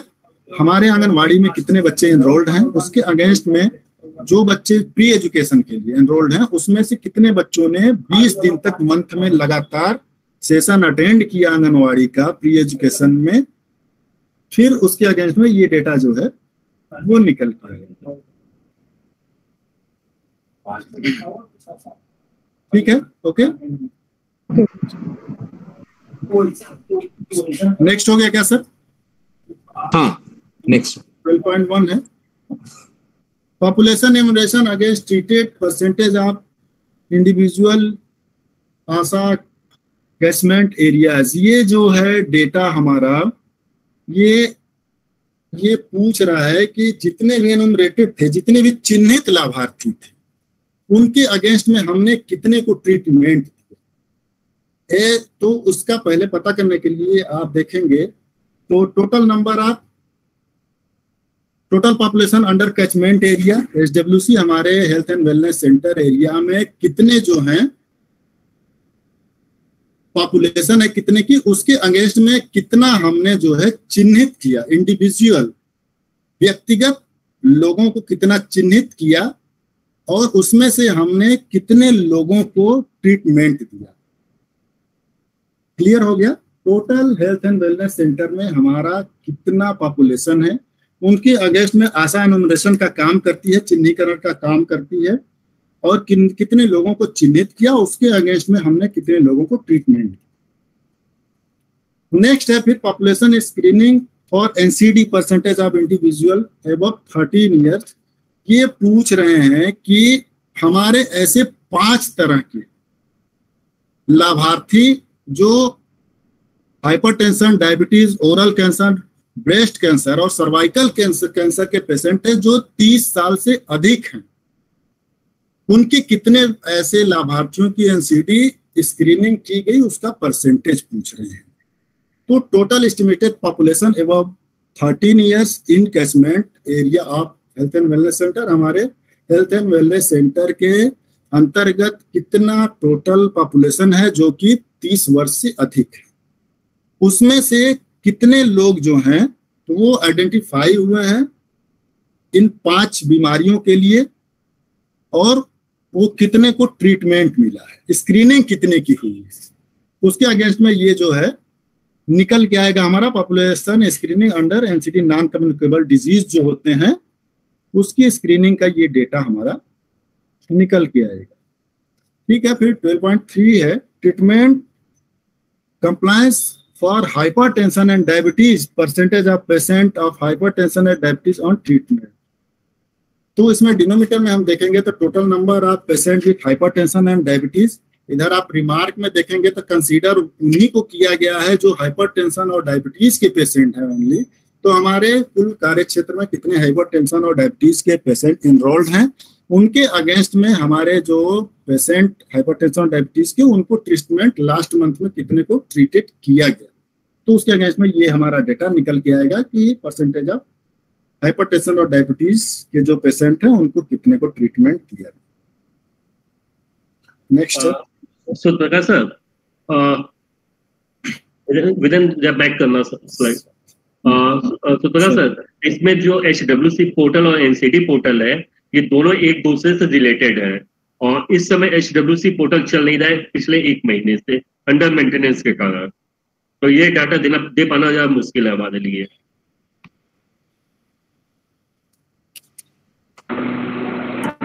हाँ अरविंद जी, मैं सुनील बोल रहा हूँ जी। हाँ, इसमें हेल्थ वेलनेस सेंटर पोर्टल तो हम सोचे सुनील भैया आप नहीं है, सॉरी, आप कुछ एडिट करना हो तो प्लीज। बिल्कुल, इसमें जो इस फोकस है जो NCD नॉन कम्युनिकेबल डिसीज के लिए जो हेल्थ वेलनेस सेंटर पोर्टल में जो अपडेट करते हैं, इसकी जो स्क्रीनिंग की डाटा वो एक्यूरेट नहीं है। हम लोग जो मंथली बेसिस पे हम लोग रिपोर्ट करते हैं जो लोग, तो हम हेल्थ वेलनेस सेंटर से इसको एक्सट्रैक्ट नहीं कर सकते हैं, उसके लिए अलग से नॉन कम्युनिकेबल डिसीज का जो पोर्टल है NCD, उससे हम एक्सट्रैक्ट कर सकते हैं, उसमें हम ले सकते हैं। सुनील जी, मेरा इसमें ये कहना था, क्योंकि आपको पता है कि मेरे पास इस समय वर्क ज्यादा है, थोड़ा सा आप इन तीनों इंडिकेटर्स पे आप मेरे साथ बैठ जाइए और या FLC के साथ। देखिए आपस में कोऑर्डिनेट, देखिए ये पहले भी कहा गया है कि अब बिना मतलब जो आपस में विभागीय अंतर विभागीय समन्वय स्थापित किए हुए ये कई चीजें नहीं हो रही, जैसे कि ICDS और एजुकेशन को एक साथ होना पड़ेगा, हेल्थ और ICDS को एक साथ कई इंडिकेटर पर साथ मिलकर के काम करना पड़ेगा, जिससे कि डेटा का जो है ज्यादा उसमें गैप दिखाई न दे, है ना, इस चीज को देखना है। ठीक है, और एक इसमें मेरा एक पहले से भी कंसर्न रहा है, और वहाँ अभी जो लास्ट मीटिंग हुई थी स्टेट से, तो वहां पर सीधे एक क्वेश्चन कर दिया गया था कि क्या आपने RCH पोर्टल देखा है और HMIS से उसका गैप कितना है, वो सीधे कर रहे हैं, और वहां से अब एक व्यक्ति को बैठा रखा है, वो सीधे NIC में फोन करता है, कहता है कि आप लोगों ने खुद वेरीफाई किया कि नहीं किया उसको। तो इस चीज को ध्यान में रखें कि RCH पोर्टल का जो फीडिंग चल रही है वो और HMIS का जो डेटा है उसमें बहुत ज्यादा गैप नहीं है। जो अभी डेटा प्राप्त किया गया उसके अकॉर्डिंग 40% का गैप चल रहा है लगभग, वो 40% के गैप को कम से कम जितना किया जा सके वो कोशिश रहे।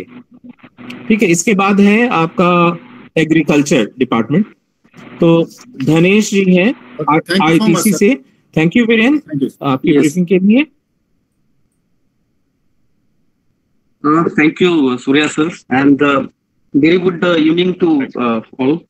Sir, जैसा कि आपने बताया और बहुत कुछ ब्रीफिंग भी हुआ, समराइज भी किया गया, स्पेशली जितने भी इंडिकेटर्स हैं इस बार जो ऐड हुए हैं वो हम लोगों ने जो सेक्टोरियल प्लान जो कृषि विभाग के सहयोग से और जो हुआ था, और तो सेक्टोरियल प्लान के जो शॉर्ट टर्म और लॉन्ग टर्म जो इंडिकेटर्स थे और उनसे ये इंडिकेटर्स उसी को देखते हुए यहाँ पे लाए गए हैं, नीति आयोग के द्वारा जोड़ा गया है। तो सबसे पहले मैं इस जो KPI है, की पॉइंट इंडिकेटर्स हैं, सर ने पूरा ब्रीफ किया है और मैं अब डिटेल में चलता हूँ। सबसे पहला जो इंडिकेटर है नंबर 1, परसेंटेज ऑफ जो मॉनिटरिंग डाटा पॉइंट है, percentage of area under microirrigation 1.2 number. इस वेटेज, इसका एक वेटेज है, और इसका जो पहले चूंकि इसका जो रिपोर्टिंग जो पीरियोडिसिटी थी वो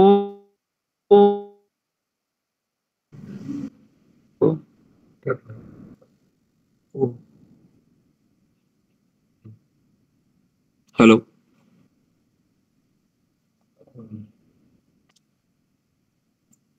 धनेश आपके you are not Audible.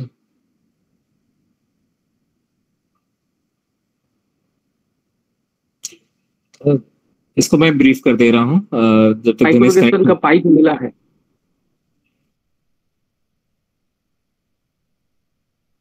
Right, yes yes yes yes, पानी का सोर्स नहीं है बट उसको माइक्रोगेशन के लिए चुना गया है। तो यहाँ पे एलिजिबिलिटी की बात हो गई, मतलब जो क्राइटेरिया है उस क्राइटेरिया में जो फिट बैठे एरिया एलिजिबल फॉर माइक्रोगेशन, तो ये क्राइटेरिया के हिसाब से जो एलिजिबल है उस एरिया की बात कर रहे हैं। इसमें से जो डेफिनेशन है, डेफिनेशन सिर्फ डिनोमिनेटर का चेंज हुआ है, बाकी और पीरियोडिसिटी चेंज हुआ है। हेलो, यस, सो नंबर 2 है 5.1 इंफ्रास्ट्रक्चर सपोर्ट ट्रेड थ्रू ई मंडीज। इसका बेसिस पॉइंट है 0.5। इसका जो मंथली इसका ट्रैकर है, जो पीरियोडिसिटी है, ये भी मॉडिफाई किया गया है कंप्लीटली। पहले जो था कि इलेक्ट्रॉनिक मंडी को जोड़ने का था कि हाउ मेनी, मतलब कितनी इलेक्ट्रॉनिक मंडी जोड़ी गई। अभी जो आ गया एक नेक्स्ट वर्जन आ गया, मीन्स आउटकम वर्जन आ गया कि जो इसका न्यूमरेटर है value of actual output sold through online trade, और मीन्स कितना मीन्स जो ऑनलाइन जो ट्रेड इलेक्ट्रॉनिक मंडी जो बेचा गया है प्रोड्यूस, उसका क्या वैल्यू है, और डिनोमिनेटर इसका जो है वो बिल्कुल मीन्स कितना प्रोड्यूस आया मार्केट पे। तो जो हमारे मंडी सेक्रेटरी सर हैं, क्योंकि ये डाटा पूरा अपडेट रहता है और पूरा इसमें से जो कि इसका मंथली है, तो हमको फोर्टनाइटली इसको ट्रैक करना पड़ेगा सर आपके लेवल में। और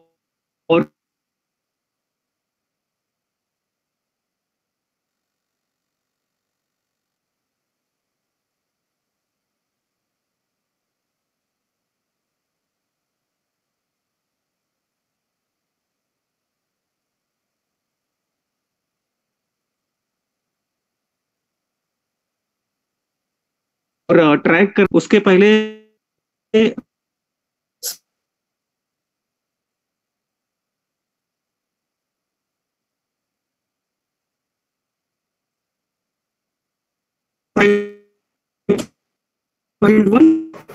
आवाज क्लियर नहीं आ रहा है। Now 6.1 gap in price realisation. इसके लिए सॉरी सर, मैं थोड़ा सा प्रयास करता हूँ सर नेटवर्क में आने का। अभी सर मैं, hello, sorry sir, now I am audible sir.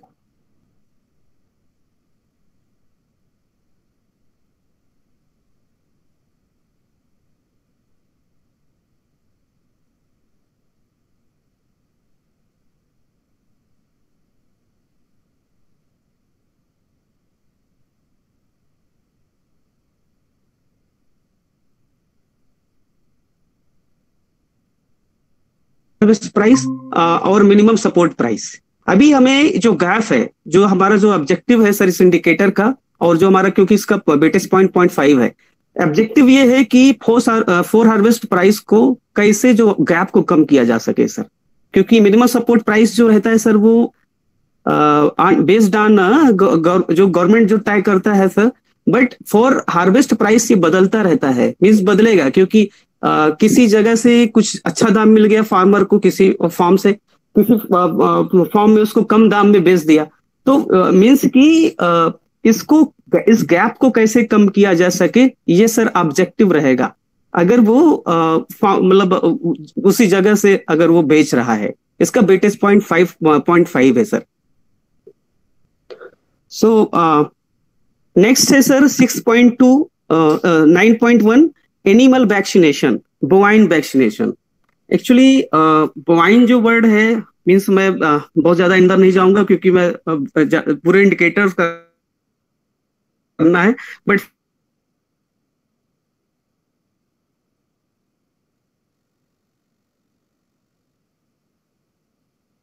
फिर भी मैं थोड़ा सा बोवाइन का भी मतलब बताना चाहूंगा। बोवाइन एक लैटिन वर्ड है, काउ था, बट अभी चूंकि बायोलॉजिकली मीन्स इसका बोवाइडाई एक्चुअली इसको बोलते हैं, जिसमें से काउ, गोट, शीप, बफेलो, इस सभी को लिया गया है।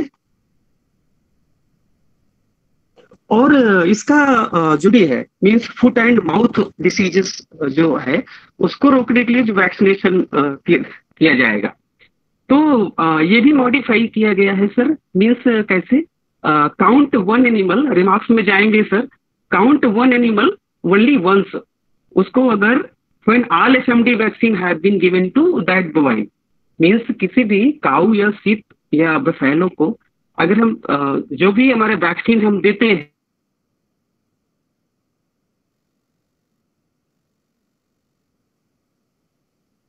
दिया मीन्स की क्यूमुलेटिव, लेकिन अगर एक जानवर है मीन्स एक कैटल है तो वो एक ही सिंगल काउंट होगा, वो डबल बार नहीं होगा सर। इसका हम इस बार सर ध्यान देना पड़ेगा, स्पेशली सर जो हमारे पास ट्रैकर ऑलरेडी है उस ट्रैकर को हमको सर देखना पड़ेगा सर, मीन्स विभाग की तरफ से, मतलब चीफ वेटरनरी डिपार्टमेंट और स्टाफ की तरफ से सर। इसका जो डिनोमिनेटर है sir total number of bovine live stock, और ये कांस्टेंट रहेगा सर। जो एक बार नंबर जो आ गया टारगेट का वो फिर साल में फिर वो चेंज नहीं होगा, ये पूरे साल के लिए कांस्टेंट रहेगा सर। और जो इसका न्यूमरेटर है total number of bovine animal vaccinated for FMD cumulative value sir. तो ये क्यूमुलेटिव वैल्यू रहेगा, बट जो टारगेट होगा वो एक बार जो हमारे पास जो है सेट टारगेट होगा वो फिर साल में उसको चेंज नहीं करेंगे सर। नेक्स्ट जो हमारा पॉइंट है वो 10.1 इंडिकेटर है आर्टिफिशियल इंसेमिनेशन कवरेज। इसका बेटिस पॉइंट सर है 0.6, और इसका जो मॉडिफाई जो किया गया है वो डिफिनीशन डिनोमिनेटर चेंज हुआ है। अभी जो इसका जो डेफिनेशन चेंज डिफिनेशन है total number of animal eligible for insemination, और इसमें न्यूमरेटर है total number of animal artificially inseminated.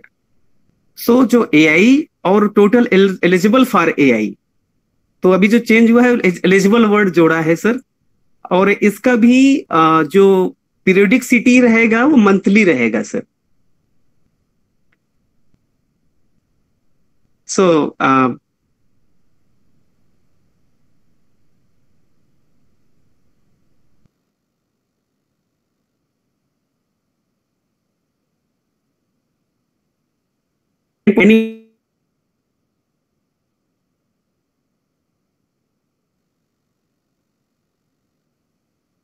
Animal vaccination हुआ है कि हम और अच्छे से इसमें न्यूमरेटर को दिया है total number of bovine animal vaccinated for FMD cumulative value. Denominator जो है हमारा वो total number of bovine livestock for whole year. और ये काउंट सेम चीज है मॉडिफाई में कि count one animal only once when all FMD vaccine have been given. उसमें से जो हमारे जो भी वैक्सीन हमने 2 या 3 वैक्सीन दिया FMD के लिए, बट वो अगर सिंगल कैटल को दिया है तो सिंगल बार ही काउंट होगा सर। ये बहुत क्लियरली मॉडिफाई करके दिया है सर इस बार। Next yes. So 10.1 artificial insemination coverage, that is ये जो हमारा इसका जो वेटेज वैल्यू है 0.6 है। जो मॉडिफाइड किया गया है, जो मॉडिफिकेशन किया गया है वो डेफिनेशन ऑफ डिनोमिनेटर चेंज। इसका जो न्यूमरेटर है total number of animal artificially inseminated, और डिनोमिनेटर जो है total number of animal eligible. Means eligible word हम देख रहे हैं सर, इसमें भी जुड़ा है, माइक्रोग्रेशन के केस में भी जुड़ा है, और आगे एक इंडिकेटर और है जिसमें जुड़ा है सर। नाउ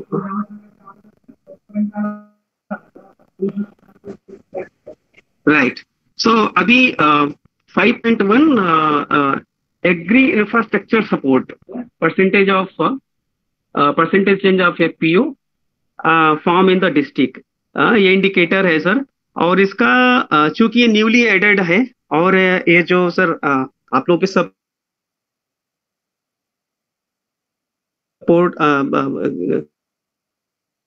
कन्वर्स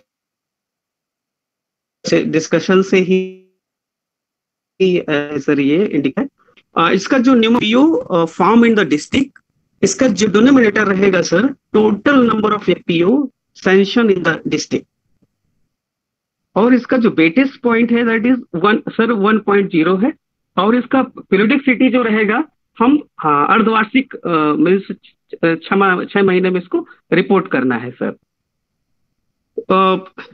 नेक्स्ट जो हमारा जो इंडिकेटर है 5.3 agri infrastructure support custom hiring centre sir, means percentage of custom hiring centre established, ये है इंडिकेटर। और ये न्यूली एडेड है सर, क्योंकि पहले क्या होता था कि कुछ डिस्ट्रिक्ट्स में जो टारगेट आते थे वो फार्म ग्रुप को मिलता था, सेल्फ हेल्प ग्रुप को, और अब तो एफपीओ को भी इसमें है, और फार्मेसी बैंक करके भी था, मीन्स कि सिंगल इंडिविजुअल पर्सन भी इसको ले सकता है फार्मेसी बैंक के थ्रू, और वो बेनिफिटेड, क्योंकि फार्माकनाइजेशन को कहीं ना कहीं बढ़ावा के लिए है सर ये ग्रुप, ये इंडिकेटर। तो इसका जो न्यूमरेटर है sir, total number of CSC established, denominator जो इसका है total number of custom hiring centre sanction in the district. So एक तो सैंक्शन कितने है, मीन्स कितने प्रपोजल के मीन्स कितना हमने प्लान किया था उसमें कितना सैंक्शन हुआ, और अभी वो विलेज लेवल में कितने एस्टैब्लिश हो गए सर, ये इसका न्यूमरेटर है। इसका वेटेज भी बहुत अच्छा है, 0.75 है। निश्चित रूप से हमारे जो केपीआई हमारा है उसके लिए इम्प्रूवमेंट में मदद करेगा सर। साथ ही साथ कहीं ना कहीं जब हम कास्ट ऑफ कल्टीवेशन की बात करते हैं, सही टाइम में लोगों को सर मशीन मिल पाएगा नीडी फार्मर्स के लिए। मेरा अगला सर जो हमारा ये इंडिकेटर है सर 5.4 एग्री इंफ्रास्ट्रक्चर सपोर्ट का भी पार्ट है, नंबर 2, क्योंकि सेक्टोरियल का भी पार्ट था, सेक्टोरियल प्लान का। Total number of soil testing lab established, so इसके लिए कितनी सॉइल टेस्टिंग लैब की बनाई गई, एस्टैब्लिश की गई। पहला है न्यूमरेटर में जो है ये पूरा न्यूली इंडिकेटर है सर, बोलना चाहूंगा, और इसका जो रिपोर्टिंग पीरियोडिसिटी रहेगा वो क्वार्टरली रहेगा सर। इस 0.75 इसका बेसिस पॉइंट है, और तो जो इसका न्यूमरेटर है total number of soil testing lab established, और डिनोमिनेटर है total number of soil testing lab sanction in the district.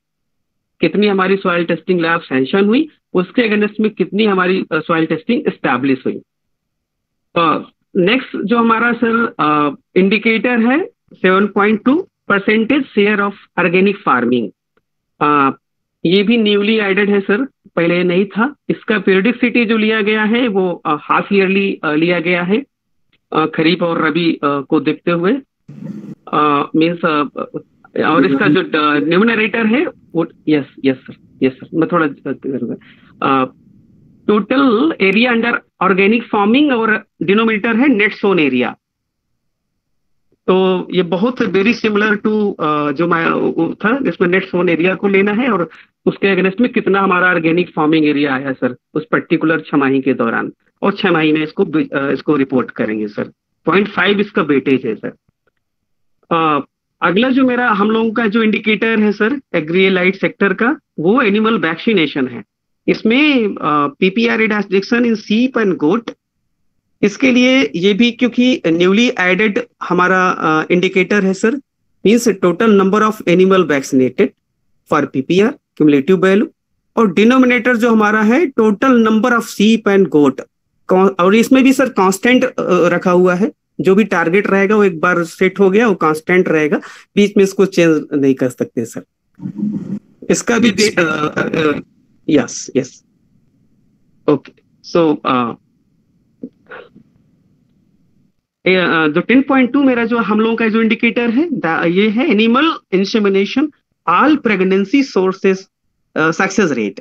Sir ये एक प्रकार का आउटकम इंडिकेटर है, जो कि इसका जो न्यूमरेटर है सर ये भी न्यूली एडेड इंडिकेटर है, total number of female pregnant after AI, और इसका डिनोमिनेटर है total number of animal artificial inseminated. कितने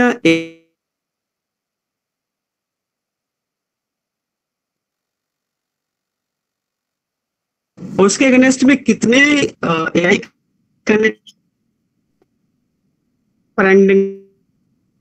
ओके थैंक यू। इसका जो रिपोर्टिंग पीरियोडिसिटी है महीना है sir, monthly. Okay thank you Dinesh, आपने काफी अच्छे ढंग से इसको बताया। थोड़ा सा नेटवर्क इशू होने के कारण आवाज की प्रॉब्लम थी, इसमें एक ये लास्ट इंडिकेटर आप देख रहे हैं, ये क्रॉस वेरीफाई कर रहा है पिछले वाले एक इंसेमिनेशन वाले इंडिकेटर को। तो ये चीज है, इसके लिए सीडीएस सर ने भी इंस्ट्रक्ट किया है अलग से कि ये सभी जो डेटा है कृषि विभाग या पशु चिकित्सा जो है इसमें, वो इसको ध्यान से देखेंगे कि इसका डेटा मेंटेनेंस जो है प्रॉपरली रजिस्टर में जो होता है वो हो प्रॉपरली तरीके से। ठीक है, नेक्स्ट है आपका एजुकेशन डिपार्टमेंट, और इसके लिए पिरामल से अनुप्रिया जी हैं, वो आपको ब्रीफ करेंगी। और बाकी लोग इसको जैसे अदर डिपार्टमेंट जिनका होते जा रहा है वो लीव कर सकते हैं। Yes, thank you very much. Yes, thank you very much, Surya sir, and entire team sir, especially sir, DM sir, CDO sir, सबका अभिवादन सर। और ICDS वाले छोड़ सकते sir? Dinesh sir. Sir yes sir. Sir ICDS अभी हाँ ICDS छोड़ सकते हैं अभी, क्योंकि इसमें एजुकेशन वाले में अभी आपका नहीं है। मेन एक मैसेज आपके लिए ये है कि निपुण भारत चल रहा है, इस समय अभियान चल रहा है। तो एक चीज मैंने आपके यहाँ बहुत मैं अप्रिशिएट करूंगा ICDS डिपार्टमेंट को इसके लिए। मेयोपुर में जो CDPO है उन्होंने एक बहुत अच्छा इनिशिएटिव लिया हुआ है कि वहां पर उन्होंने शिक्षा विभाग के साथ मिल करके एक ग्रुप बनाया हुआ है, और सभी आंगनबाड़ी कार्यकर्ती वहां पर जो करते क्या है, बच्चों के साथ कोई भी एक्टिविटी करते हैं तो वो वहां पर उसको ग्रुप में शेयर करते हैं।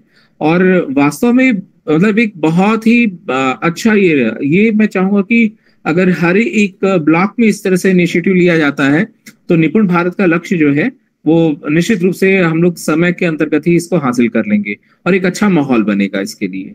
तो इसको जरा देखिएगा कि सभी ब्लॉक में उस तरह से जैसा CDPO मेयोपुर ने किया है वो इनिशिएटिव दूसरी जगह रिप्लिकेट हो जाए। वो उनको मेरी तरफ से थैंक यू बोलिएगा, बहुत अच्छा उन्होंने काम किया है। Okay sir, thank you. उनको मैसेज कर देंगे, बाकी लोगों को बता देंगे। ठीक है सर। Okay, thank you. आप जा सकते जी। अनुप्रिया जी। यस सर, धन्यवाद सर, धन्यवाद। मेरा नाम अनुप्रिया है, मैं पिरामल फाउंडेशन के एक सदस्य हूँ। आप सभी अधिकारीगण को मेरा नमस्ते। तो अभी हम एजुकेशन के इंडिकेटर्स को थोड़ा सा देखेंगे। इसमें इस स्लाइड में फोकस है कि जो न्यूली एडेड इंडिकेटर्स हैं और जो मॉडिफाइड इंडिकेटर्स हैं उसके बारे में व्याख्या होगी। तो न्यूली एडेड इंडिकेटर्स में सबसे पहले हम देख रहे हैं जो 2.2 बता रहा है कि percentage of children passing in school with distinction like more than 60%। ये क्लास 10th और 12th दोनों में बात कही गई है, जो कि माध्यमिक सेक्शन का पार्ट बन जाता है। इसका न्यूमरेटर है कि कितने बच्चे, कितने डिनोमिनेटर है कि कितने बच्चे हैं अपने जिले में क्लास 10th में और 12th में, और उनमें से कितने बच्चे डिस्टिंक्शन पा रहे हैं क्लास 10th में और 12th में, जो कि हमारा न्यूमरेटर होगा। ये एक एनुअल इंडिकेटर है, कांस्टेंट है, एक बार जो फिल हो जाएगा वो हो जाएगा। लेकिन ये इंडिकेटर ये बता रहा है कि ये केवल यहीं तक सीमित नहीं है कि हमको at the end of the year हमको ये डेटा फिल कर देना है, बल्कि पूरे वर्ष में इसको लेकर जो सतत प्रयास होगा कि जितना हमारा डिनोमिनेटर है हमारा न्यूमरेटर उतना उसी के सापेक्ष है, मतलब उतना ही अच्छा है हमारा। तो इसके लिए पूरे वर्ष भर हमको किस तरह से क्लास 10th और 12th जो बोर्ड की परीक्षाएं देते हैं बच्चे, उनके साथ हमको मेहनत करनी पड़ेगी। इसमें एक ध्यान देने वाली बात ये भी है कि जैसे ID इनसाइट जो हमारी थर्ड पार्टी असेसमेंट बॉडी है, जब वो असेसमेंट करते हैं तो वो ये नहीं देखते हैं कि ये सरकारी लाभान्वित बच्चे हैं या नहीं है। वो जिस भी हाउस होल्ड का सर्वे करेंगे, वो प्राइवेट हो या वो हमारे सरकारी लाभान्वित बच्चे हैं, वो सबका करेंगे। तो हमको यहाँ पर UDAIS पर इस बार खासा ध्यान देना है। वो हम अपर प्राइमरी लेवल पे हम लर्निंग आउटकम की बात कर रहे हैं, या हम माध्यमिक स्तर पर हम क्लास 10th और 12th में जो बच्चे डिस्टिंक्शन पा रहे हैं उनकी बात कर रहे हैं।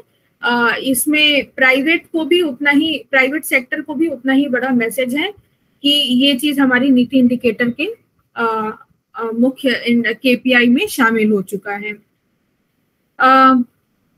उसके बाद एक जो मॉडिफाइड है अभी 3.2 1 में आप देखेंगे कि percentage of elementary schools not complying with RTE specified pupil teacher ratio. ये मॉडिफाइड इस तरह से है कि पहले हम ये जानते थे कि कितने ऐसे स्कूल्स हैं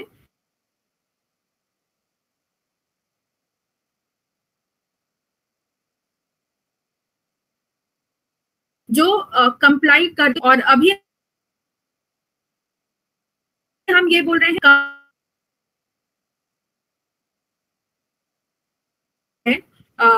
is to comply नहीं, 1 teacher that is more than 35। तो यहाँ पर हमारा जो डिनोमिनेटर है वो total number of elementary school है और उसके सापेक्ष में number of elementary schools that are not complying with the RTE specified PTR। तो इसको इस तरह से मॉडिफाई किया गया है। लास्ट में हमारा 4.1 है basic infra in schools, percentage of schools with functional boys and girls toilet. इसके पहले हमें नीति इंडिकेटर का ध्यान होगा तो होगा कि हम केवल गर्ल्स फंक्शनल गर्ल्स टॉयलेट की बात करते थे। यहाँ पर इस बार हमारा functional boys and girls toilet दोनों है। तो total number of government schools हमारे कितने हैं जिले में, और उसके सापेक्ष में number of schools with functional toilet for both girls and boys, ये हमारा इसमें न्यूमरेटर होगा। तो इसमें से कुछ जो हमने ऊपर डिस्टिंक्शन वाले जो देखे हैं 2.2 और 2.3, ये हम लोग एनुअल एंटर करेंगे, और जो 3.1 है 4.1 है इसको हम 3.1 है उसको मंथली करना है, और जो 4.1 है ये हमारा क्वार्टरली इंडिकेटर है। तो ये लास्ट के 2 इंडिकेटर्स मॉडिफाइड है और शुरू के 2 इंडिकेटर्स हैं वो न्यूली ऐड हुए हैं। जो इसके पहले नीति इंडिकेटर्स में था कि कितने स्कूलों में इलेक्ट्रिसिटी पहुंची है, और एक 15 से 24 साल तक की महिलाओं का को लेकर फीमेल लिटरेसी से संबंधित एक इंडिकेटर था, उन दोनों इंडिकेटर्स को रिमूव कर दिया गया है। इसके अलावा बाकी जितने भी इंडिकेटर्स हैं क्लास 3, 5, 8 लैंग्वेज और मैथ्स में जो हमारा लर्निंग आउटकम इंडिकेटर था वो सेम है। टेक्स्ट बुक वितरण साल के एकेडमिक ईयर के शुरू में टेक्स्ट बुक वितरण 1 महीने के अंदर हो जाए। ट्रांजिशन, एनरोलमेंट, ये कुछ इंडिकेटर्स हैं जो हमारे उसी तरीके से हैं जिस तरीके से अभी हम लोग उसको भर रहे थे। थैंक यू अनुप्रिया, आपने ब्रीफली और मतलब बहुत गठीले तरीके से इसको मतलब आपने बताया। अब हम जाते हैं लास्ट पे है कोई, इसमें ज्यादातर जो भी है वो ह्यूमन रिसोर्स के ऊपर पूछा गया है, वैकेंसीज के ऊपर पूछा गया है, इसके बारे में पहले ही बता चुका हूँ। लेकिन एक इंडिकेटर ऐसा है जो जल जीवन मिशन से जुड़ा हुआ है, फंक्शनल पाइप वाटर सप्लाई कहाँ तक पहुंची है, कितने हाउस होल्ड में, रूरल में, इसका उन्होंने ये मांगा हुआ है। ये अभी कंटिन्यू है, ये इसको पहले पोर्टल से लिया जाता था लेकिन अब इसको हम ये DM स्तर यानी डिस्ट्रिक्ट स्तर से इसको भरा जाएगा। बाकी वैकेंसीज है एनएम के बारे में है, आशा और आंगनवाड़ी का, साथ में कृषि विभाग में जो वैकेंसियां हैं उनके बारे में भी पूछा गया है। और यहाँ पर एजुकेशन डिपार्टमेंट में इन्होंने क्लस्टर रिसोर्स पर्सन को इन्होंने कहा है कि वो जितने हैं हर एक क्लस्टर में जो है रिसोर्स पर्सन है कि नहीं, संभवतः ये शिक्षक संकुल के बारे में ये पूछ रहे हैं। और लास्ट पॉइंट जिसके बारे में हम लोग कहा था कि एनजीओ मीटिंग के लिए और डेटा क्वालिटी इंडेक्स के ऊपर ये सर्वे पार्टनर्स के माध्यम से इनको ये हासिल करेंगे। और डिस्ट्रिक्ट में जितने एनजीओ हैं उनकी मीटिंग हो रही कि नहीं उसकी उनकी संख्या भी हमें वहां पर भरनी पड़ेगी। इसका कोई डिनोमिनेटर नहीं है, हम कितनी ज्यादा मीटिंग करा लेते हैं वो हमें वहां पर उसको देना है। तो जो एनजीओ पार्टनर्स हैं हमारे, ये कोशिश करेंगे कि एक बार पीरामल ग्रुप ने इस पर काम भी किया था, यहाँ पर एनजीओ की मीटिंग कराई थी, तो कोशिश करें कि 3 ये क्वार्टरली है तो 3 महीने में एक बार ऐसा जरूर हो जाए कि सभी एनजीओ जो भी सोनभद्र में काम कर रहे हैं वो इसमें आ जाए। अब मैं DINIC श्री अनिल कुमार जी कहूंगा कि वो धन्यवाद ज्ञापित करें और अपना समापन के लिए घोषणा। Thank you.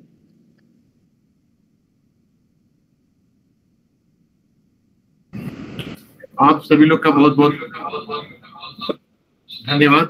आप लोगों ने इतने सारे नए इंडिकेटर्स और जो संशोधित हुए इंडिकेटर्स आपने डिस्कशन किया।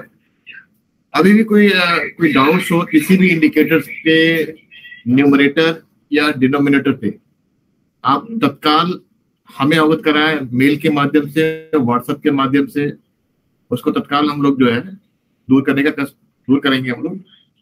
और कभी भी जो है कोई प्रॉब्लम हो, आप तत्काल मेल व्हाट्सएप के थ्रू हमसे आप संबंध